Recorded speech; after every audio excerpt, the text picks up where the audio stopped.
Hi ಸ್ನೇಹಿತರೆ, ನಮಸ್ಕಾರ. ನಾನು ನಿಮ್ಮ ಪ್ರೀತಿಯ ಕ್ರಿಸ್ತ ಸಜ್ಜನ್ನು, ಜ್ಞಾನದೇಗುಲ ಕೋಚಿಂಗ್ ಸೆಂಟರ್ ಧಾರವಾಡ. ಸ್ನೇಹಿತರೆ, ಇಂದಿನ ಸ್ಪರ್ಧಾತ್ಮಕ ಪರೀಕ್ಷೆಗಳಲ್ಲಿ ಪ್ರಾಚೀನ ಭಾರತಕ್ಕೆ ಸಂಬಂಧಪಟ್ಟಂತೆ ಹಲವಾರು ಪ್ರಶ್ನೆಗಳನ್ನ ಕೇಳುತ್ತಿದ್ದಾರೆ. ಹಾಗಾಗಿ ಏನಪ್ಪಾ ಅಂದ್ರ ಇವತ್ತು ಪ್ರಾಚೀನ ಭಾರತದಲ್ಲಿ ಗ್ರೀಕರ ದಾಳಿಯನ್ನ ನಿಮ್ಮೊಂದಿಗೆ ಚರ್ಚೆ ಮಾಡ್ತಾ ಹೋಗ್ತೀನಿ. ಸರ್, ಹಾಗಾದ್ರೆ ಪ್ರಾಚೀನ ಭಾರತ ಇತಿಹಾಸವನ್ನ ತೆಗೆದುಕೊಂಡಾಗ ನಮ್ಮ ದೇಶದ ಮೇಲೆ ಮೊದಲ ಬಾರಿಗೆ ದಾಳಿ ಮಾಡಿದವರು ಯಾರು ಸರ?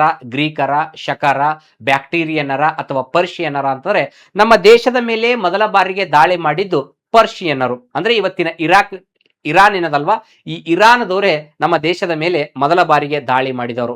ಅವತ್ತು ಕೂಡ ಪರ್ಷಿಯನರ ಮನೆತನ ಯಾವ್ದಿತ್ತು ಅಂದ್ರೆ ಅಖೇಮೆನಿ ಮನೆತನ ಅಂತ ಕರಿತಾ ಬರ್ತಾರೆ, ಹೆರೋಡಟಸ್. ಈ ಅಖೇಮೆನಿ ಮನೆತನದ ಸೈರಸನ ಮಗ 1ನೇ ಡೇರಿಯಸ್ ನಮ್ಮ ದೇಶದ ಮೇಲೆ ದಾಳಿಯನ್ನ ಮಾಡ್ತಾ ಬರ್ತಾನೆ. ಅದು ಆಮೇಲೆ ಮಾತಾಡೋಣ. ಪ್ರಸ್ತುತ ಇವತ್ತು ಗ್ರೀಕ್ ದಾಳಿಯನ್ನ ಮಾತಾಡ್ತಾ ಬರ್ತೀನಿ. ಗ್ರೀಕ್ ಅನ್ನುವಂತಹ ವಿಚಾರ ಬಂದ್ರೆ ವಿಶ್ವ ಭೂಪಟದಲ್ಲಿ ಗ್ರೀಕ್ ಎಲ್ಲಿ ಕಂಡು ಬರ್ತದ್ರಿ ಸರ ಅಂತಂದ್ರೆ ನಮ್ಗೆ ಯುರೋಪ್ ಖಂಡದಲ್ಲಿ ಕಂಡು ಬರುತ್ತೆ. ಎಲ್ಲಿ ಕಂಡು ಬರುತ್ತೆ? ಈ ಯುರೋಪ್ ಖಂಡದಲ್ಲಿ. ಈ ಯುರೋಪ್ ಖಂಡದಲ್ಲಿ ಬರುವಂತಹ ಗ್ರೀಕ್ನ ಸಣ್ಣ ಸಣ್ಣ ನಗರಗಳನ್ನ ಸೇರಿಸಿ ಒಂದು ರಾಜ್ಯವನ್ನ ಹುಟ್ಟು ಹಾಕ್ತಾ ಬರ್ತಾರ. ಅದುವೇ ಮ್ಯಾಸಿಡೋನಿಯಾ ಅಂತೇಳಿ. ಯಾವ ರಾಜ್ಯ ಅಂತ ಬಂದಾಗ ಯಾವ ರಾಜ್ಯ ಇತ್ತು? ಮ್ಯಾಸಿಡೋನಿಯಾ. ಹಾಗಾದ್ರೆ ಈ ಮ್ಯಾಸಿಡೋನಿಯಾದ ರಾಜ್ಯ ಯಾರಾಗಿದ್ದ? ಮ್ಯಾಸಿಡೋನಿಯಾದ ರಾಜ್ಯ ಯಾರು ಸರ್? ಅರಸ ಯಾರು ಸರ್? ಚಕ್ರವರ್ತಿ ಯಾರು ಸರ್ ಅಂತಂದ್ರೆ ಅವತ್ತು 2ನೇ ಫಿಲಿಪನಾಗಿದ್ದ. ಯಾರಾಗಿದ್ದ? 2ನೇ ಫಿಲಿಪ ಅನ್ನುವಂತಹ ವಿಚಾರ ನೆನಪಿಟ್ಕೊಳ್ರಿ. 2ನೇ ಫಿಲಿಪ ಅನ್ನುವಂಥದ್ದು 2ನೇ ಫಿಲಿಪ ಇದ್ದ. ಈ 2ನೇ ಫಿಲಿಪ ಮ್ಯಾಸಿಡೋನಿಯಾದ ಚಕ್ರವರ್ತಿ ಇದ್ದ. ಇವನ ಮಡದಿ ಯಾರೀ ಸರ ಅಂತಂದ್ರ ಇವನ ಮಡದಿ ಏನಪ್ಪಾ ಅಂದ್ರ ಒಲಂಪಿಯಾಸ್ ಅನ್ನುವಂಥದ್ದು. ಈ ಒಲಂಪಿಯಾಸ್ ಅನ್ನುವಂಥ ವಿಚಾರ. ಈ ಒಲಂಪಿಯಾಸು ಮತ್ತು 2ನೇ ಫಿಲಿಪನ ಮಗ ಯಾರೀ ಸರ? ಮುಂದಿನ ಒಂದು ಈ ಗ್ರೀಕ್ನ ಚಕ್ರವರ್ತಿ ಅಥವಾ ಮ್ಯಾಸಿಡೋನಿಯಾದ ಅರಸ ಅಂತ ಬಂದಾಗ ಸಿಕಿಂದರ್ ಅನ್ನುವಂಥ ವ್ಯಕ್ತಿ. ಯಾರು? ಸಿಕಿಂದರ್ ಅನ್ನುವಂಥ ವ್ಯಕ್ತಿ. ಸಿಕಿಂದರ್ ಅನ್ನುವಂತಹ ಮಗನಿಗೆ ಏನಪ್ಪಾ ಅಂದ್ರ ಜನ್ಮವನ್ನ ಕೊಡ್ತಾ ಹೋಗ್ತಾರೆ. ಯಾವ ಇಯರ್ ಸರ್ ಇವರು ಸಿಕಿಂದರ್ ಜನಿಸಿದ್ನು ಅಂತಂದ್ರೆ ಕ್ರಿಸ್ತ ಪೂರ್ವ ಅನ್ನುವಂಥ ವಿಚಾರಕ್ಕೆ ನಾವು ಹೋಗ್ಬೇಕಾಗಿದೆ. ಕ್ರಿಸ್ತ ಪೂರ್ವ 356ರಲ್ಲಿ ನಮ್ಮ ಸಿಕಿಂದರ್ ಏನಪ್ಪಾ ಇವತ್ತಿನ ಹೀರೋ ಸಿಕಿಂದರ್ನ ಜನನವಾಗುತ್ತೆ. It is very important our competitive examinations. Macedonia, 2ನೇ ಫಿಲಿಪ, ಒಲಂಪಿಯಸ್, ಸಿಕಿಂದರ್. ಒಂದು ಸ್ಟೋರಿ ಸ್ಟಾರ್ಟ್ ಆಯ್ತು, ಒಂದು ಕತೆ, ಒಂದು ರಾಜ್ಯ. ಏನಾಗುತ್ತೆ? 2ನೇ ಫಿಲಿಪನ ಆಸೆ ಇತ್ತು, ಪ್ರಪಂಚವನ್ನ ಗೆಲ್ಲಬೇಕು, ಪ್ರಪಂಚದ ಎಲ್ಲಾ ದೇಶಗಳಲ್ಲಿ ತನ್ನ ಬಾವುಟವನ್ನ ಹಾರಿಸಬೇಕು. ಈ ವಿಷಯವನ್ನ ತನ್ನ ಮಗನನ್ನ ತೊಡೆ ಮೇಲೆ ಮಲ್ಕೊಂಡಿದ್ದ ತನ್ನ ಹೆಂಡತಿಗೆ ಹೇಳ್ತಿದ್ದ. ಅರ್ಧಮುರ್ಧ ನಿದ್ದೆಯಲ್ಲಿ ನಮ್ಮ ಸಿಕಿಂದರ್ ಇದ್ದ. ಈ ವಿಷಯವನ್ನ ಸಿಕಿಂದರ್ನ ಕಿವಿಗೆ ಬಿತ್ತು. ನಮ್ಮ ತಂದೆಯ ಕನಸನ್ನ ನಾನ್ಯಾಕೆ ಈಡೇರಿಸಬಾರ್ದು? ಅದಕ್ಕೆ ಪ್ರಪಂಚ ಗೆಲ್ಲುವ ಆಶೆಯನ್ನ ಅವಾಗ್ಲೇ ಇಟ್ಕೊಂಡ್ಬಿಟ್ಟ ಈತ, ವಿಶ್ವವನ್ನ ಗೆಲ್ಲಬೇಕು ಅಂತೇಳಿ. ಹಾಗೆ 2ನೇ ಫಿಲಿಪ ಏನ್ ಮಾಡದ? ಮುಂದೆ ಈ ಪರ್ಷಿಯಾದ ಮೇಲೆ ದಾಳಿಗೆ ಹೋದ. ಯಾವ ದೇಶದ ಮೇಲೆ? ಇವತ್ತಿನ ಇರಾನ್ ಮೇಲೆ. ಪರ್ಷಿಯಾದ ಮೇಲೆ ದಾಳಿಗೆ ಹೋದಂತ ಸಂದರ್ಭದಲ್ಲಿ ಕೆಲವು ನಗರಗಳನ್ನ ಗೆದ್ದು ಅಲ್ಲೇನಪ್ಪಾ ಅಂದ್ರ ದಾಳಿಗಳಲ್ಲಿ ಹತನಾದ. ಯಾವಾಗ ಹತನಾದ ಅಂತಂದ್ರೆ ಈತ ಏನಪ್ಪಾ ಅಂತಂದ್ರ 336ರ ಸಂದರ್ಭದಲ್ಲಿ ತನ್ನ ತಂದೆ ಸತ್ತೋದ. ಯಾವಾಗ ತನ್ನ ತಂದೆಯ ಮರಣವಾಗುತ್ತೋ 326ರ ಸಂದರ್ಭದಲ್ಲಿ ನಮ್ಮ ಸಿಕಿಂದರ ಹೀರೋಗೆ 20 ವರ್ಷ ತುಂಬಿದವು. ಎಷ್ಟು ವರ್ಷ ತುಂಬಿದವು? 20 ವರ್ಷದ ಯುವಕ. ಯಾರು? ಸಿಕಿಂದರ್. 20 ವರ್ಷದ ಯುವಕ. ಬಹಳಷ್ಟು ಕನಸನ್ನ ಕಟ್ಟಿದ್ದ, ಬಹಳಷ್ಟು ಪರಾಕ್ರಮಿಯಾಗಿದ್ದ, ವೀರನೆ ಅನ್ನುವಂಥದ್ದು ಆ ಟೈಮಲ್ಲಿ ಈತ ತನ್ನ ಗುರುಗಳಿಗೆ ಭೇಟಿ ಆಗ್ತಾ ಹೋಗ್ತಾನೆ. ಇವರು ಗುರುಗಳು ಯಾರೀ ಸರ? ಆಕ್ಚುಲಿ 4ನೇ ಶತಮಾನದಲ್ಲಿ ಬಹಳಷ್ಟು ದಾರ್ಶನಿಕರು ಬರ್ತಾ ಹೋಗ್ತಾರೆ, ತತ್ವಜ್ಞಾನಿಗಳು ಬರ್ತಾ ಹೋಗ್ತಾರೆ, ಚಿಂತಕರು ಬರ್ತಾ ಹೋಗ್ತಾರೆ. ಅದರಲ್ಲಿ ನಿಮ್ಗೆ ಗೊತ್ತಿರ್ಲಿ, ಸಾಕ್ರೆಟಿಸ್ ಬರ್ತಾ ಹೋಗ್ತಾನೆ, ಸಾಕ್ರೆಟಿಸ್ನ ಶಿಷ್ಯ ಪ್ಲೇಟೋ ಬರ್ತಾ ಹೋಗ್ತಾನೆ, ಪ್ಲೇಟೋನ ಶಿಷ್ಯ ಅರಿಸ್ಟಾಟಲ್ ಬರ್ತಾ ಹೋಗ್ತಾನೆ. ಈ ಅರಿಸ್ಟಾಟಲ್ನ ಶಿಷ್ಯ ಯಾರು ಸರ್ ಅಂತಂದ್ರೆ ಈ ನಮ್ಮ ಸಿಕಿಂದರ್ ಅನ್ನುವಂತ ವಿಚಾರ. ತನ್ನ ಗುರುಗಳಿಗೆ ಹೇಳ್ತಾ ಬರ್ತಾನೆ, ಏನಿಲ್ಲ ಗುರುಗಳಿಗೆ ಭೇಟಿಯಾಗಿಸಿ ನನ್ನ ಕನಸೇನಪ್ಪಾ ಅಂತಂದ್ರ ನಾನು ವಿಶ್ವವನ್ನ ಗೆಲ್ಲಬೇಕಲ್ಲತ್ತೀನಿ, ಒಂದು ಮಹತ್ವಾಕಾಂಕ್ಷಿ ಯೋಜನೆಯನ್ನ ಹಾಕೋಬೇಕಲ್ಲತ್ತೀನಿ, ವಿಶ್ವವನ್ನ ಗೆಲ್ಲುವ ಕನಸನ್ನ ಹೊಂದೀನಿ ಅಂತ ಕೇಸಿ ಅರಿಸ್ಟಾಟಲ್ಗೆ ತನ್ನ ಶಿಷ್ಯ ಸಿಕಿಂದರ್ ಹೇಳ್ತಾ ಬರ್ತಾನೆ. ಹೇಳಿದಾಗ ಅರಿಸ್ಟಾಟಲ್ ಕೂಟ, ನೋಡಪ್ಪ, ನಿನ್ನ ಇಚ್ಛಾಶಕ್ತಿ ಇದ್ದರೆ, ಮಹತ್ವಾಕಾಂಕ್ಷಿ ಯೋಜನೆಯನ್ನ ಹಾಕಿಕೊಂಡ್ರೆ, ಅದರ ವಿರುದ್ಧ ಗೆಲ್ತೀನಿ ಎಂಬ ನಂಬಿಕೆ ನಿನ್ನಲ್ಲಿದ್ದರೆ, ಅದಕ್ಕೆ ಪರಿಶ್ರಮ ಹಾಕ್ತೀನಿ ಎಂಬ ವಿಶ್ವಾಸ ನಿನ್ನಲ್ಲಿದ್ರೆ ನೀನು ಅದನ್ನ ಮುಂದುವರಿಸಬಹುದು ಅಂತ ಕೇಸಿ ಹೀಗೆ ಗುರುವಿನ ಆಶೀರ್ವಾದವನ್ನ ತೆಗೆದುಕೊಂಡು ವಿಶ್ವವನ್ನ ಗೆಲ್ಲಬೇಕಂತ ಹೊರಡ್ತಾ ಬರ್ತಾನೆ. ಈಗ ವಿಶ್ವವನ್ನ ಗೆಲ್ಲಬೇಕಂತ ಹೊರಡ್ತಾನ. ಆ ಟೈಮಲ್ಲಿ ಇವನ ಸಾಮ್ರಾಜ್ಯ ತುಂಬಾ ಚಿಕ್ಕದು. ಮ್ಯಾಸಿಡೋನಿಯಾ ಅನ್ನುವಂಥದ್ದು ದೊಡ್ಡ ಸಾಮ್ರಾಜ್ಯ ಇರಲಿಲ್ಲ. ಇವರ ಬಳಿ ಹೇಳುವಂತಹ ಸೈನ್ಯವೇನು ಇರಲಿಲ್ಲ. ಕೇವಲ ಸುಮಾರು ಒಂದು 50,000 ಕಾಲ್ದಳ ಇತ್ತು, ಇನ್ನು ಒಂದು 30,000 ಅಶ್ವದಳ ಇತ್ತು, ಅಂದ್ರೆ ಕುದುರೆ ದಳ ಅನ್ನುವಂಥ ವಿಚಾರ. 2 ಸೈನ್ಯ ಇತ್ತು ಇವನ ಹತ್ರ. ಇವೆರಡು ಸೈನ್ಯವನ್ನ ಇಟ್ಟುಕೊಂಡು ಪ್ರಪಂಚವನ್ನ ಗೆಲ್ಲಬೇಕು ಅಂತ ಅನ್ನಕತ್ತಾನ. ಪ್ರಪಂಚವನ್ನ ಗೆಲ್ಲಬೇಕಂದ್ರೂ ಬಲಿಷ್ಠವಾದ ಗಜಪಡೆನೂ ಬೇಕಿತ್ತು, ಆ ಟೈಮಲ್ಲಿ ರಥ ಪಡೆನೂ ಬೇಕಿತ್ತು, ಅದರೊಂದಿಗೆ ಖಜಾನೆ ತುಂಬಿರಬೇಕಿತ್ತು. ಯಾಕಂದ್ರೆ ಎಲ್ಲಾ ಸೈನಿಕರಿಗೂ ಸ್ಯಾಲ್ರಿ ಕೊಡಬೇಕಿತ್ತು. ಅವಾಗ ಯೋಚನೆ ಆಗಿದ್ದೆ, ಆ ಟೈಮಲ್ಲಿ ಸಂಪತ್ ಭರಿತವಾದಂತಹ ಸಾಮ್ರಾಜ್ಯ ಯಾವುದು ಅಂತಂದ್ರೆ ಪರ್ಷಿಯಾ ಸಾಮ್ರಾಜ್ಯ. ಹೆಂಗ್ರಿ ಸರ್ ಪರ್ಷಿಯ ಸಾಮ್ರಾಜ್ಯ ಸಂಪತ್ತು ಭರಿತವಾಗಿತ್ತು ಅಂದ್ರೆ ಇಲ್ಲಿ ನಾವು ಸ್ಟೋರಿ ನೋಡ್ಬೇಕಾಗ್ತದೆ. ಈ ಸ್ಟೋರಿ ನೋಡಿದ್ರೆ ನಮ್ಗೆ ಅರ್ಥ ಆಗ್ತದೆ ಪರ್ಷಿಯ ಹೆಂಗೆ ಸಂಪತ್ತು. ಪರ್ಷಿಯ ಅನ್ನುವಂಥದ್ದು ಇವತ್ತಿನ ಅಖೆಮೆನಿ ಮನೆತನ, ಅವತ್ತು ಕೂಡ ಅಖೆಮೆನಿ ಮನೆತನ ಅನ್ನುವಂಥದ್ದು ಇವತ್ತು ನಿಮ್ಗೆ ಗೊತ್ತಿರ್ಲಿ. ಇರಾನು, ಇಸ್ರೇಲು, ಅಮೆರಿಕ ಯುದ್ಧ ವಾರ ನಡೆದದ. ಭಾರತ ದೇಶದಲ್ಲಿ ಗ್ಯಾಸ್ ಟ್ರಬಲ್ ಕೂಡ ಬಹಳ ನಡೆದದ ಅನ್ನುವಂಥ ವಿಚಾರದ ಆಮೇಲೆ ಮಾತಾಡ್ತಾ ಹೋಗ್ತೀನಿ.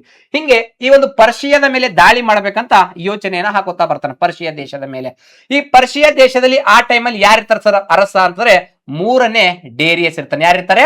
ಮೂರನೇ ಡೇರಿಯಸ್ ಅನ್ನುವಂತಹ ವ್ಯಕ್ತಿ ಇರ್ತಾನೆ. ಈತನಿಗೆ ತಾತನಿಂದ ಮತ್ತು ತಂದೆಯಿಂದ ಅಪಾರ ಸಂಪತ್ತು ಬಂದಿತ್ತು. ಯಾಕಂದ್ರೆ 21 ಪ್ರಾಂತ್ಯಗಳಿಂದ ಕೂಡಿತ್ತು ಈ ಒಂದು ಪರ್ಷಿಯ ಸಾಮ್ರಾಜ್ಯ. ಎಷ್ಟು ಪ್ರಾಂತ್ಯಗಳಿಂದ? 21 ಪ್ರಾಂತ್ಯಗಳಿಂದ ಕೂಡಿತ್ತು. ಅದರಲ್ಲಿ 20ನೇ ಪ್ರಾಂತ್ಯ ನಮ್ಮ ಭಾರತದ ಒಂದು ಪ್ರಾಂತ್ಯಗಳಿಗೆ ಸೇರಿತ್ತು. ಈ ಒಂದು 1ನೇ ಡೇರಿಯಸ್ ಭಾರತದ ಮೇಲೆ ದಾಳಿ ಮಾಡಿ ಈ ಒಂದು ಏನ್ ನಮ್ಮ ಪಶ್ಚಿಮ ಪಾಕಿಸ್ತಾನದಲ್ವಾ, ಈ ಒಂದು ಯಾವ್ದಪ್ಪ ಅಂತಂದ್ರೆ ಈ ಸಿಂಧ್ ಅಂತ ಬರ್ತದೆ. ಸಿಂಧ್ ಮತ್ತು ಏನಪ್ಪಾ ಅಂದ್ರೆ ಇವತ್ತು ಪಾಕಿಸ್ತಾನದಾಗ ಸಿಂಧ್ ಮತ್ತು ಏನಪ್ಪಾ ಅಂತಂದ್ರ ನಮಗೆ ಏನಪ್ಪಾ ಅಂದ್ರೆ ಕೆಲವೊಂದು ಸಿಂಧ್ ಮತ್ತು ಪಂಜಾಬ್ ಅಂತ ಬರ್ತಾ ಹೋಗ್ತಾವೆ. ಇವೆರಡೂ ಪ್ರದೇಶಗಳನ್ನ ವಶಪಡಿಸುವ. ಇವೆರಡೂ ಪ್ರದೇಶಗಳು ಬಹಳಷ್ಟು ಸಂಪತ್ ಭರಿತವಾಗಿದ್ದು, ಸಮೃದ್ಧಿ ಹೊಂದಿದವು, ಅಪಾರ ಸಂಪತ್ತಿತ್ತು. ಇದರಿಂದ ಬಹಳಷ್ಟು ದುಡ್ಡು ಈ ಪರ್ಷಿಯಕ್ಕೆ ಬಂದು ಪರ್ಷಿಯ ಬಹಳಷ್ಟು ಸಂಪತ್ ಭರಿತ ರಾಷ್ಟ್ರವಾಗಿತ್ತು. ಈಗ ನಮ್ಮ ಕನಸು, ನಮ್ಮ ಎರಡನೇ ಒಂದು ಸಿಕಿಂದರನ ಕನಸು ಎಲ್ಲಿತ್ತು? ಯಾರ ಮೇಲೆ ದಾಳಿ ಮಾಡ್ಬೇಕಂತ ಹೇಳಿ? ಈ ಒಂದು ಪರ್ಷಿಯದ ಮೇಲೆ ದಾಳಿ ಮಾಡ್ಬೇಕು ಅಂತ ಅನ್ಕೋತಾನ. ಪರ್ಷಿಯದ ಮೇಲೆ ದಾಳಿ ಮಾಡ್ಬೇಕು ಅಂತ ಅನ್ಕೊಂಡಿದಾನ ಯಾರು? ನಮ್ಮ ಸಿಕಿಂದರು. ಈ ಸಿಕಿಂದರ್ ಏನಪ್ಪಾ ಅಂದ್ರ ಇನ್ನು ಯಾರ ಮೇಲೆ ದಾಳಿಗೆ ಈ ಪ್ರಯತ್ನವನ್ನ ಸ್ಟಾರ್ಟ್ ಮಾಡಿದಾನ? ಈ ಒಂದು ಪರ್ಷಿಯದ ಮೇಲೆ ದಾಳಿ ಸ್ಟಾರ್ಟ್ ಮಾಡ್ಕೋಬೇಕಂತ ಅನ್ಕೊಂಡಾನ. ಈ ಪರ್ಷಿಯದ ಮೇಲೆ ದಾಳಿಯನ್ನ ಮಾಡ್ಬೇಕಂತ ಅನ್ಕೊಂಡನ. ಬಟ್ ಇವನ ಬಳಿ ಸೈನ್ಯ ಎಷ್ಟದ? ತುಂಬಾ ತೀರಾ ಕಡಿಮೆದ. 50,000 ಜನ ಕಾಲ್ದಳ ಅದಾರ, ಇನ್ನು 30,000 ಜನ ಏನಪ್ಪಾ ಅಂದ್ರ ಅಶ್ವದಳ ಅದಾರ. ಈಗ ಈ ಪರ್ಷಿಯದ ರಾಜ ಮೂರನೇ ಡೇರಿಯಸ್ ಹತ್ರ ಸೈನ್ಯ ಎಷ್ಟದ? ಇವನ 40 ಪಟ್ಟು ಸೈನ್ಯ ಅದ ಅವನ ಹತ್ರ. ಇಬ್ಬರ ಮಧ್ಯೆ ಕಾಳಗ. ಹೋಗ್ತಾ ಬರ್ತಾನೆ, ಪರ್ಷಿಯಕ್ಕೆ ಹೋಗಿ ಭೇಟಿ ಆಗ್ತಾ ಬರ್ತಾನೆ. ಭೇಟಿಯಾಗಿ ನೋಡಪ್ಪ, ನಿನ್ನ ಮೇಲೆ ನಾ ಯುದ್ಧ ಮಾಡ್ಬೇಕಲ್ಲತ್ತೀನಿ, ನಾನು ವಿಶ್ವವನ್ನು ಗೆಲ್ಲಬೇಕಲ್ಲತ್ತೀನಿ, ನನ್ನ ಮಹತ್ವಾಕಾಂಕ್ಷಿ ಯೋಜನೆ ಅದ ಅಂತಂದಾಗ ನಗದಾ ಬರ್ತಾನೆ ಮೂರನೇ ಡೇರಿಯಸ್. ನನ್ನ ಸೈನ್ಯದ 1 ಇಂಚಿಗೂ ಸಮ ಇಲ್ಲ ನೀನು, ನನ್ನ ಮೇಲೆ ದಾಳಿ ಹೆಂಗ್ ಮಾಡ್ತಿ? ಯಾವ ಯೋಚನೆ ಮಾಡಿದೆ? ಸುಮ್ಮನೆ ಯಾಕೆ ಸಹಾಯಕ್ಕೆ ಬಂದಿದ್ದು? ಸುಮ್ ಹೋಗು ಅಂತಾನೆ. ಆದ್ರೂ ಕೂಡ ಇವನು ಧೈರ್ಯ ಮೆಚ್ಚುವಂಥದ್ದು. ಸಿಕಿಂದರ್ ಇಲ್ಲ, ಬಾ ಯುದ್ಧ ಮಾಡಮಂತಾನ. ಅರೆಬೆಲ್ಲ ಅಂತ ಒಂದು ಸ್ಥಳದಲ್ಲಿ ಇಬ್ಬರ ಮಧ್ಯೆ ಕದನ ನಡೀತದೆ. ಈ ಅರೆಬೆಲ್ಲ ಎಂಬ ಸ್ಥಳದಲ್ಲಿ ನಡೆದಂತಹ ಕದನದಲ್ಲಿ ಈ ಮೂರನೇ ಡೇರಿಯಸ್ನನ್ನ ಏನಪ್ಪಾ ಅಂದ್ರ ಹೀನಾಯವಾಗಿ ಸೋಲಿಸ್ತಾ ಬರ್ತಾನೆ. ಹೀನಾಯವಾಗಿ ಸೋಲಿಸಿದಂತ ಕೇವಲ ತಟಿಕೆ ಸೈನ್ಯ ಇತ್ತು. ಅದಕ್ಕೆ ಹೇಳ್ತಾನಿಲ್ಲ, ಇಚ್ಛಾಶಕ್ತಿ ಮತ್ತು ಏನಪ್ಪಾ ಅಂದ್ರೆ ವೀರ ಯೋಧನಿದ್ದ ಈತ, ಬಹಳಷ್ಟು ಪರಾಕ್ರಮಿ ಇದ್ದ. ಅವನನ್ನ ಸೋಲಿಸ್ತಾ ಬರ್ತಾನೆ. ಸೋಲಿಸಿ ಅವಾಗ ಒಂದು ಬಿರುದನ್ನ ಇಟ್ಕೋತಾ ಬರ್ತಾನೆ. ನನ್ನನ್ನು ಈ ಸಿಕಿಂದರ್ ಅಂತ ಕರೆಯಂಗಿದಿಲ್ಲ, ದಿ ಗ್ರೇಟ್ ಅಲೆಕ್ಸಾಂಡರ್ ಅನ್ನಬೇಕು. ಯಾಕಂತಂದ್ರೆ ನಾನು ಅತಿ ಕಡಿಮೆ ಸೈನಿಕರನ್ನ ಹೊಂದಿ ಇಂತಹ ಏನಪ್ಪಾ ಮೂರನೇ ಡೇರಿಯಸ್ ಅನ್ನ ಸೋಲಿಸಿದೀನಿ. ದಿ ಗ್ರೇಟ್ ಅಲೆಕ್ಸಾಂಡರ್, ಅಲೆಕ್ಸಾಂಡರ್ ಮಹಾಶಯ ಅಂತ ಕರ್ಕೋತಾ ಬರ್ತಾನೆ. ಕರ್ಕೊಂಡ ಪರ್ಷಿಯನ ಗೆದ್ದ. ಅಪಾರ ಸಂಪತ್ ಸಿಕ್ಕಿತು, ದೊಡ್ಡ ಸೈನ್ಯ ಸಿಕ್ಕಿತು, ಅಶ್ವದಳ ಸಿಕ್ಕಿತು, ಕಾಲ್ದಳ ಸಿಕ್ಕಿತು, ಗಜಪಡೆ ಸಿಕ್ಕಿತು, ರಥದಳ ಸಿಕ್ಕಿತು. ಎಲ್ಲ ಸೈನಿಕರು ಈಗ ಬಲೈತು. ದೊಡ್ಡ ರೀತಿ ತನ್ನ ಕನಸು ಏನಿತ್ತು? ಪ್ರಪಂಚವನ್ನ ಗೆಲ್ಲಬೇಕಿತ್ತು. ಒಂದು ಇಜ್ಜಿ ಐತೆ ಅನ್ಕೋತೀನಿ. ಈಗ ಇಜ್ಜಿ ಐತೆ, ಅವನಿಗೆ ದೊಡ್ಡ ಕಷ್ಟ ಆಗಲಿಲ್ಲ. ಈಗ ಪ್ರಪಂಚವನ್ನ ಗೆಲ್ಲಬೇಕನ್ನುವಂತ ಆಸೆ ತುಂಬಾ ಈಜಿ ಅನ್ನುವಂಥದ್ದು ಇನ್ನು ಮುಂದೆ. ಯಾಕ್ರಿ ಸರ ಅಂತಂದ್ರೆ ಸಹಜವಾಗಿ ಏನಪ್ಪಾ ಅಂತಂದ್ರ ಈಗ ಇಲ್ಲಿಂದ ಸ್ಟಾರ್ಟ್ ಮಾಡ್ದ. ಇನ್ ಪ್ರಪಂಚವನ್ನ ಗೆಲ್ಲೋಣ ಮ್ಯಾಪ್ ಹಾಕೊಂಡ. ಒಂದೊಂದೇ ದೇಶಗಳನ್ನ, ಒಂದೊಂದೇ ನಗರಗಳನ್ನ ಗೆಲ್ಲುತ್ತಾ ಅರ್ಧ ಪ್ರಪಂಚ ಗೆದ್ದು ಬಿಟ್ಟ. ಅರ್ಧ ಪ್ರಪಂಚ ಗೆದ್ದು, ಅದರಲ್ಲೂ ಕೂಡ ಈಜಿಪ್ಟ್ ಅನ್ನ ಗೆದ್ದು ಈಜಿಪ್ಟ್ನ ನಗರವನ್ನ ಅಲೆಕ್ಸಾಂಡ್ರಿಯಾ ಅಂತ ಹೆಸರಿಟ್ಟ. ಇನ್ನ ಡೈರೆಕ್ಟ್ ನಮ್ಮ ಭಾರತದ ಸರದಿ ಬಂತು. ಯಾಕಂದ್ರೆ ನಾವು ಎಕ್ಸಾಮ್ ದೃಷ್ಟಿಯಿಂದ ನಮ್ಮ ಭಾರತಕ್ಕೆ ಕರ್ಕೊಂಡ್ ಬರ್ಬೇಕಲ್ವ. ಮತ್ ಸರ್ ಎಲ್ಲೆಲ್ಲಿ ಗೆದ್ದಾರಂತ ಎಲ್ಲಾ ನಗರಗಳನ್ನ ಹೇಳಕ್ ಆಗಲ್ಲ ನಾವು. ಹಾಗೆಸಿ ನಮ್ಮ ಭಾರತ ಕಡೆ ಬಂದ್ಬಿಟ್ಟ. ಭಾರತ ಅಂತ ಬಂದಾಗ ಭಾರತ ಕಡೆ ಬರೋದಕ್ಕೂ ಈ ಪರ್ಷಿಯನ್ ಎರದ ಒಂದು ಪ್ರಾಂತ್ಯ ಇನ್ನ ನಮ್ಮ ಭಾರತ ಹತ್ರ ಇತ್ತು. ನಮ್ಮ ದೇಶ ಇವತ್ತಿನ ಮ್ಯಾಪ್ ತರ ಇರ್ಲಿಲ್ಲ ಅವತ್ತೇನಪ್ಪ ಅಂದ್ರೆ ಭಾರತ ಅಂದ್ರೆ ಹಿಂಗೆಲ್ಲ ಸೇರಿಸಿತ್ತು ಅವತ್ತು. ಯಾಕಂದ್ರೆ ಅವತ್ತಿನ ಭಾರತ ಬ್ಯಾರೆ ಇತ್ತು. ಯಾಕಂದ್ರೆ ಅವತ್ತೇನಪ್ಪ ಅಂದ್ರೆ ಈ ಸಿಂಧ್ ಆಗಿರ್ಬಹುದು, ಈ ಪಂಜಾಬ್ ಆಗಿರ್ಬಹುದು, ಮತ್ತೇನಪ್ಪಾ ಅಂದ್ರ ಈ ಅಫ್ಘಾನಿಸ್ತಾನ್ ಆಗಿರ್ಬೋದು, ಈ ಬಾಂಗ್ಲಾದೇಶ ಆಗಿರ್ಬೋದು, ಈ ಪಾಕಿಸ್ತಾನ, ಎಲ್ಲಾ ಖಂಡ ಭಾರತ ಆ ಟೈಮಲ್ಲಿ ಗಣರಾಜ್ಯಗಳಾಗಿದ್ವು ನಮ್ಮ ಹತ್ರ. ಸಣ್ಣ ಸಣ್ಣ ಪುಟ್ಟ ಮನೆತನಗಳಿದ್ದು ನಮ್ಮ ಹತ್ರ. ಅಂತ ದೊಡ್ಡ ಹೇಳಿಕೊಳ್ಳುವಂತ ದೊಡ್ಡ ಸಾಮ್ರಾಜ್ಯಗಳು ಆ ಟೈಮಲ್ಲಿ ನಮ್ಮ ಹತ್ರ ಇರಲಿಲ್ಲ. ಮಗದನೇ ಅತ್ಯಂತ ದೊಡ್ಡ ಸಾಮ್ರಾಜ್ಯ ಇತ್ತು, ಅದು ಬಿಹಾರಿನ ಹತ್ತಿರ ಇತ್ತು ಅನ್ನುವಂಥದ್ದು. ಈಗ ಇಲ್ಲಿ ಸಿಂಧ್ ಮೇಲೆ ನೇರವಾಗಿ ದಾಳಿ ಮಾಡಿಕೊಂಡು ಈ ಪ್ರದೇಶವನ್ನ ವಶಪಡಿಸಿಕೊಂಡು ಈಗ ನೆಕ್ಸ್ಟ್ ದಾಳಿಯಲ್ಲಿಗೆ ಇನ್ನು ಭಾರತದ ಕಡೆ ಹೋಗ್ಬೇಕು. ಯಾಕಂದ್ರೆ ಭಾರತವು ಆ ಟೈಮಲ್ಲಿ ಇವನಿಗೆ ವಿರೋಧ ತೋರಿಸುವಷ್ಟು ಶಕ್ತಿ ಇರಲಿಲ್ಲ ನಮ್ಮ ಭಾರತದ ಹತ್ರ. ಯಾಕಂದ್ರೆ ಭಾರತವಾಗ ಸಣ್ಣ ಪುಟ್ಟ ಗಣರಾಜ್ಯಗಳಿಂದ ಕೂಡಿತ್ತು. ಇಲ್ಲಿ ಫಸ್ಟ್ ಇಲ್ಲೊಂದು ನೋಡ್ಕೊಳ್ಳೋಣ. ಇಲ್ಲಿ ಯಾವ್ದಿತ್ತು ಅಂದ್ರೆ ಈ ತಕ್ಷಶಿಲ ಇತ್ತು. ಯಾವ್ದಿತ್ತು? ತಕ್ಷಶಿಲ ಎಂಬ ಒಂದು ರಾಜ್ಯ ಇತ್ತು, ತಕ್ಷಶಿಲ ರಾಜ್ಯ ಇತ್ತು ಅನ್ನುವಂಥದ್ದು ಒಂದು ಗೊತ್ತಿರಲಿ. ಇನ್ನು ಕೆಳಗಡೆ ಬಂದ್ರೆ ಪೂರಸನ ರಾಜ್ಯ ಪೂರಸ್ ಅಂತಿತ್ತು. ಇನ್ನು ಇಲ್ಲಿ ಬಿಹಾರದಲ್ಲಿ ಮಗಧ ಇತ್ತು.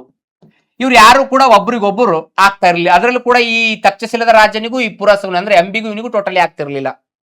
ಅವಾಗ ಪ್ರಪಂಚವನ್ನ ಗೆಲ್ಲಬೇಕು ಅಂತ ಸಿಂಧ್ ಮತ್ತು ಇಲ್ಲಿಗೆ ಬಂದಾಗ ಈ ಎಂಬಿ ಏನ್ ಮಾಡ್ತಾ ಹೋಗ್ತಾನೆ, ಇವನಿಗೆ ಆಹ್ವಾನ ಕೊಡ್ತಾ ಬರ್ತಾನೆ. ಬರೀ ಅಲೆಕ್ಸಾಂಡರ್ ಅವ್ರೆ ನಮ್ಮ ಪಕ್ಕದವ್ರ ಮೇಲೆ ದಾಳಿ ಮಾಡ್ಬಾರ್ದು, ನಮ್ಮ ಭಾರತೀಯರು ಗೊತ್ತಲ್ಲ ನಾವು ಕೆಲವೊಂದು ಟೈಮಲ್ಲಿ ಹಾಗೆ ನಮಗ್ ನಾವೇ ಹಾಕೊಡ್ತೀವಿ ಒಂದೊಂದ್ಸರಿ, ಏನು ಮಾಡಕ್ಕಾಗಲ್ಲ ನಾವು.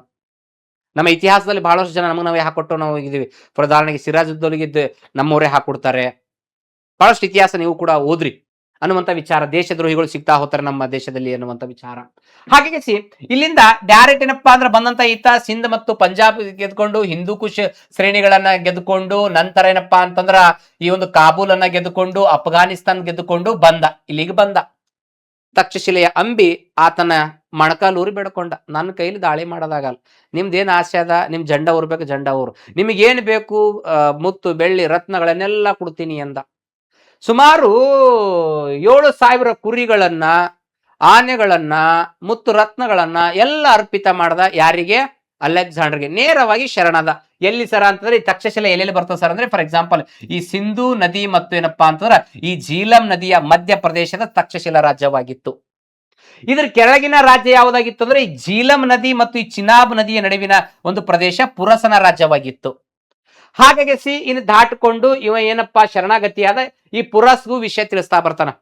ನೋಡೋ ಪುರಸ, ತಕ್ಷಶಿಲದ ಅಂಬಿ ಈಗಾಗಲೇ ಏನಪ್ಪಾ ಶರಣಾಗತಿಯಾಗಿದ್ದಾನೆ, ನೀನು ಶರಣಾಗತಿಯಾಗಿಸಿ ನಮ್ಮ ಬಾವುಟವನ್ನ ಹಾರಿಸು, ಏನಪ್ಪಾ ಅಂದ್ರ ಕಪ್ಪ ಕಾಣಿಕೆಯನ್ನು ಕೊಟ್ಟರು, ನಿನಗೂ ಕೂಡ ನಿನ್ನ ಮೇಲೆ ದಾಳಿ ಮಾಡಲ್ಲ ಅಂತಾನ. ಬಟ್ ಆದ್ರೆ ನಮ್ಮ ಪುರಸ್ ಹಂಗಿರ್ಲಿಲ್ಲ. ಈತ ಬಹಳಷ್ಟು ಪರಾಕ್ರಮಿಯಾಗಿದ್ದ, ದೇಶ ಪ್ರೇಮಿಯಾಗಿದ್ದ, ಸ್ವತಂತ್ರ ಪ್ರೇಮಿಯಾಗಿದ್ದ. ಇರ್ಲಿ ಬಾ ದಾಳಿ ಮಾಡೋಣ ಅಂತ ಈತ ಕೂಡ ಆಹ್ವಾನ ಕೊಟ್ಟ ದಾಳಿಗೆ. ಹಾಗೆ ಈ ಒಂದು ಪುರಾಸನ ಒಂದು ಸೈನ್ಯ, ಈ ಒಂದು ನಮ್ಮ ಅಲೆಕ್ಸಾಂಡರ್ ಸೈನ್ಯ ಈ ಒಂದು ಝೀಲಂ ನದಿ ಬರ್ತಾ ಹೋಗ್ತದೆ. ಈ ಸೈಡ್ ಅಲ್ಲಿ ಝೀಲಂ ನದಿ ಬರ್ತಾ ಹೋಗ್ತದೆ. ಆ ಟೈಮಲ್ಲಿ ಮಳೆಗಾಲ, ಹೆವಿ ಮಳೆ ಬಂದು ಏನಪ್ಪಾ ಅಂದ್ರೆ ಝೀಲಂ ನದಿ ಏನಪ್ಪಾ ಅಂದ್ರೆ ಬಹಳಷ್ಟು ಪ್ರವಾಹಗಳಿ ಎಬ್ಬಿಸಿತ್ತು. ಬಹಳಷ್ಟು ಹಳ್ಳ ಕೊಳ್ಳಗಳು ತುಂಬ ಹರಿಯಾಕತ್ತಿದ್ವು. ಅವಾಗ ಈ ಒಂದು ಕಡೆ ಅಲೆಕ್ಸಾಂಡರ್ನ ಸೈನ್ಯ, ಅಲೆಕ್ಸಾಂಡರ್ನ ಸೈನ್ಯ ಅನ್ನುವಂಥದ್ದು, ಇನ್ನೊಂದು ಕಡೆ ನಮ್ಮ ಪೂರಸನ ಸೈನ್ಯ ಕೈಯಕೊತ್ತು ಕುಂತು ಸುಮಾರು ವರ್ಷಗಳೇ ಕಳೆಯಕತ್ತು. ಇಬ್ಬರು ಕೈಯಕತ್ತರು. ಈಗ ನೋಡ್ರಿ, ಆಲ್ರೆಡಿ ನಮ್ಮ ಹೀರೋ 336ಕ್ಕೆ ಅಧಿಕಾರಕ್ಕೆ ಬಂದಿದ್ದಾನೆ. 336ಕ್ಕೆ ಅಧಿಕಾರಕ್ಕೆ ಬಂದು 326ಕ್ಕೆ ಭಾರತಕ್ಕೆ ಬಂದಿದ್ದಾನೆ. ಟೋಟಲಿ 10 ವರ್ಷದ ಎಕ್ಸ್ಪೀರಿಯನ್ಸ್ ಇದೆ.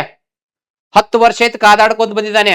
ಈ ಕಡೆ ನಮ್ಮ ಹೀರೋ ಪುರಸು ಈ ಕಡೆ ಸೈನ್ಯವನ್ನು ಇಟ್ಕೊಂಡು ನಮ್ಮ ಪುರಸನ ಹತ್ರನೂ ಇತ್ತು ಒಂದಿಷ್ಟು ಅಶ್ವದಳ, ಕಾಲ್ದಳ, ಗಜಪಡೆ, ಇದು ಏನಪ್ಪಾ ಅಂತಂದ್ರ ರಥಪಡೆ ಇತ್ತು, ಇವನ ಹತ್ರನೂ ಇತ್ತು. ಬಟ್ ಇವನು ಡಬಲ್ ಇತ್ತು. ಇಬ್ಬರ ಮಧ್ಯೆ ಯುದ್ಧ ಆಗ್ಬೇಕಿತ್ತು. ಹೀಗೆ ಸುಮಾರು ದಿವಸಗಳ ಕಾಲ ಕೈತಾ ಹೋಗ್ತಾರೆ. ಮಳೆಗಾಲ ಸಿಲ್ದೆ ಈ ಅಲೆಕ್ಸಾಂಡರ್ ಏನಪ್ಪಾ ಅಂದ್ರೆ ಎದುರು ನಿಂತವನ ತರ ನಟಿಸಿ ಏನ್ ಮಾಡ್ತಾನೆ, ಒಳಗಿಂದ ಈ ಖಾರಿ ಬೆಟ್ಟಗಳ ಮೂಲಕ ಒಂದಿಷ್ಟು ಸೈನ್ಯವನ್ನ ಈ ಪುರಸನ ಮೇಲೆ ಕಳಿಸ್ತಾನೆ.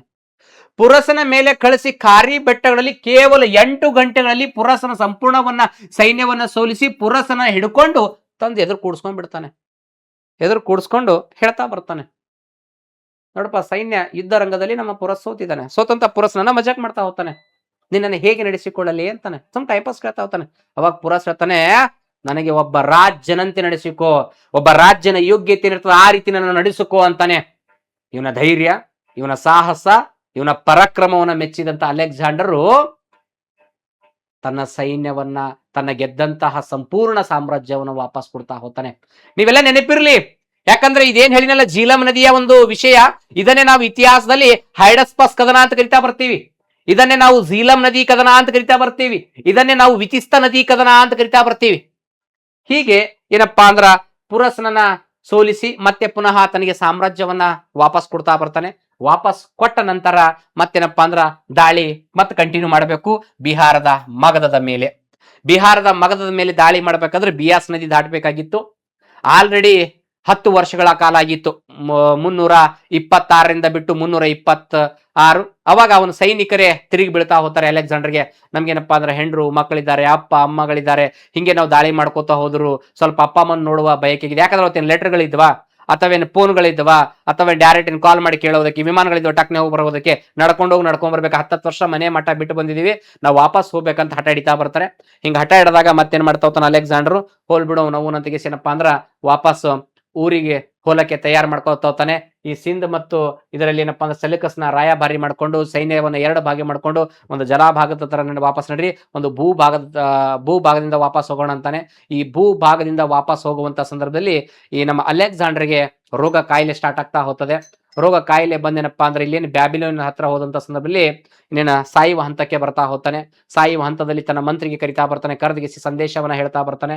ನಾನು ಸತ್ತ ರಾತ್ರಿ ಉಳಿಯಂಗ್ ಕಾಣಲ್ಲ, ನಾನೇನು ನಂಗೆ ಅಷ್ಟೊಂದು ನರಳ್ತಾ ಇದ್ದೀನಿ, ಬೆಳಗಾಗಟ್ನೆ ಏನಾದ್ರು ಸತ್ರೆ ಏನಪ್ಪಾ ಅಂತಂದ್ರ ನನ್ನ ಹೆಣವನ್ನ ಹೀಗೆ ಒಯ್ಬೇಕು ಅಂತ ಹೇಳ್ತಾ ಬರ್ತಾನೆ. ಅಂದ್ರೆ ಒಂದು ಕೈಗೆ ಮರ ಹೆಣವನ್ನ ಹಾಕೊಂಡು ಕೈಯನ್ನ ಹೊರಗಡೆ ಬಿಟ್ಟು ಕರ್ಕೊಂಡು ಒಯ್ಯುವಂತಾನೆ.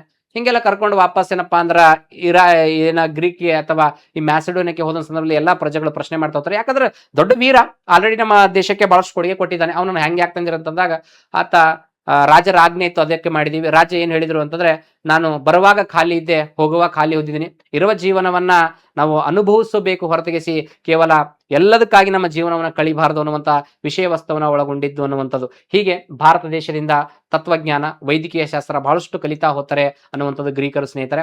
ಒಂದು ವಿಷಯವನ್ನ ತೆಗೆದುಕೊಂಡಾಗ ಇದರಲ್ಲಿ ಕತೆ ಸಾರಾಂಶವನ್ನ ನೋಡ್ತಾ ಹೋದ್ರೆ ಇಲ್ಲಿ ನಮಗೆ ಬೇಕಾಗಿದ್ದು ಎರಡನೇ ಫಿಲಿಪ, ಒಂದು ತಾಯಿ ಒಲಿಂಪಿಯಸ್, ಸಿಕಿಂದರ್ ಅನ್ನುವಂಥ ವಿಚಾರ, ಅಲೆಕ್ಸಾಂಡರ್ ಅನ್ನುವಂಥದ್ದು ಮ್ಯಾಸಿಡೋನಿಯಾದ ರಾಜಕುಮಾರನಾಗಿದ್ದ, ಭಾರತದ ಮೇಲೆ ದಾಳಿ ಮಾಡ್ದ, ಅಂಬಿ ಆತನಿಗೆ ಸ್ವಾಗತ ಮಾಡಿ ಹೇಡಿ ತರ ಏನಪ್ಪಾ ಅಂದ್ರ ಎಲ್ಲ ಕಪ್ಪು ಕಾಣಿಕೆಯನ್ನು ಕೊಟ್ಟ, ಪುರಸವನ್ ಜೊತೆ ಯುದ್ಧ ಮಾಡ್ದ, ಅದೇ ಹೆಡಸ್ಪಸ್ ಕದನ. ಇನ್ನ ಮಗಧದ ಮೇಲೆ ದಾಳಿ ಮಾಡ್ಬೇಕಂತ ಸೈನಿಕರು ವಾಪಸ್ ಕರ್ಕೊಂಡೋದ್ರು. ಇಷ್ಟೇ ಈ ಒಂದು ಕಾನ್ಸೆಪ್ಟ್ ಅನ್ನ ನೆನಪಿಟ್ಕೊಂಡ್ರೆ ನಾಳೆ ಎಕ್ಸಾಮ್ ಅಲ್ಲಿ ಕೇಳುವಂಥದ್ದು ಹೆಡಸ್ಪಸ್ ಕದನ ಯಾವ ವರ್ಷ ನಡೀತು ಅಂದ್ರೆ ಕ್ರಿಸ್ತಪೂರ್ವ 326 ಎನ್ನುವಂಥದ್ದು. ಅಲೆಕ್ಸಾಂಡರ್ನ ಗುರು ಯಾರಾಗಿದ್ರು ಸರ್ ಅಂತಂದ್ರೆ it is very important our competitive examinations, Aristotle ಆಗಿದ್ದ. ಯಾಕಂದ್ರೆ ಈ ಪುಸ್ತಕ ಯಾವತ್ತೂ ನಮ್ಮ ಜೀವನ ಬದಲಿಸುವಂತ ಏಕೈಕ ಅಸ್ತ್ರ ನಮ್ಮ ಪುಸ್ತಕ ಅನ್ನುವಂಥದ್ದು. ಅದಕ್ಕೆ ಹೇಳ್ತಾ ಬರ್ತದೆ, ಪುಸ್ತಕ ನಾನು ಮಾತನಾಡುವುದಿಲ್ಲ, ನನ್ನನ್ನು ನೀನು ಓದಿದರೆ ನಿನಗೆ ಜಗತ್ತಿನಲ್ಲಿ ಯಾವುದೇ ಸಂದರ್ಭದಲ್ಲಿ ನೀನು ಮಾತನಾಡುವ ಹಾಗೆ ಮಾಡ್ತೀನಿ ಅಂತ ಹೇಳ್ತಾ ಬರ್ತದೆ. ಅದಕ್ಕೆ ಇವತ್ತು ನೀವು ಪುಸ್ತಕಗಳ ಕೈ ಹಿಡಿದಿದ್ದೆ ಆದರೆ ನಾಳೆ ಕೆಲಸಕ್ಕಾಗಿ ಕಾಲು ಹಿಡಿಯುವ ಅವಶ್ಯಕತೆ ಬರುವುದಿಲ್ಲ. ಈ ಒಂದು ವಿಡಿಯೋವನ್ನ ಇಷ್ಟವಾಗಿದ್ದಲ್ಲಿ ಲೈಕ್ ಮಾಡಿ, ಕಮೆಂಟ್ ಮಾಡಿ, ಶೇರ್ ಮಾಡ್ರಿ. ಅದರೊಂದಿಗೆ ಇದೇ ತಿಂಗಳೇನಪ್ಪಾ ಅಂದ್ರೆ ಜ್ಞಾನದೇಗುಲ ಸ್ಪರ್ಧಾತ್ಮಕ ತರಬೇತಿ ಕೇಂದ್ರ ಏನಪ್ಪಾ ಅಂದ್ರೆ ಮಾರ್ಚ್ 25, 2026 PCPSI ಗೆ ಸ್ಪೆಷಲ್ ಬ್ಯಾಚ್ ಅನ್ನ ಆರಂಭವನ್ನ ಮಾಡಲಾಗಿದೆ. ಆಸಕ್ತಿ ಇದ್ದವರು ಕೆಳಗೆ ಕೊಟ್ಟಿರುವ ನಂಬರ್ಗೆ ಕಾಲ್ ಮಾಡಿ ನಿಮ್ಮ ಹೆಸರನ್ನ ನೋಂದಾಯಿಸಿಕೊಳ್ಳಿ ಅನ್ನುವಂತ ವಿಚಾರಕ್ಕೆ ಈ ನಂಬರ್ಗೆ ಏನಪ್ಪಾ ಅಂದ್ರೆ ಕಾಂಟ್ಯಾಕ್ಟ್ ಮಾಡಿ ರಿಜಿಸ್ಟರ್ ಮಾಡ್ಕೊಳ್ರಿ. ಈ ರೀತಿಯ ಕ್ಲಾಸಸ್ ಗಳನ್ನ ನೀವು ಇನ್ನ ಆಫ್ಲೈನ್ ಅಲ್ಲಿ ತುಂಬಾ ಕೇಳಬಹುದು ಅನ್ನುವಂಥದ್ದನ್ನ ಕ್ಲಾಸ್ಗಳನ್ನ ಇಡೀ ಸಂಪೂರ್ಣ ಇತಿಹಾಸವನ್ನ ಕಥೆಯ ರೂಪದಲ್ಲಿ ತಂದು ನಿಮ್ಮೊಂದಿಗೆ ಭೇಟಿ ಆಗ್ತಾ ಬರ್ತೀನಿ ಸ್ನೇಹಿತರೆ. ಮತ್ತೊಮ್ಮೆ ಸಿಗೋಣ. ಜೈ ಹಿಂದ್, ಜೈ ಭಾರತಾಂಬೆ.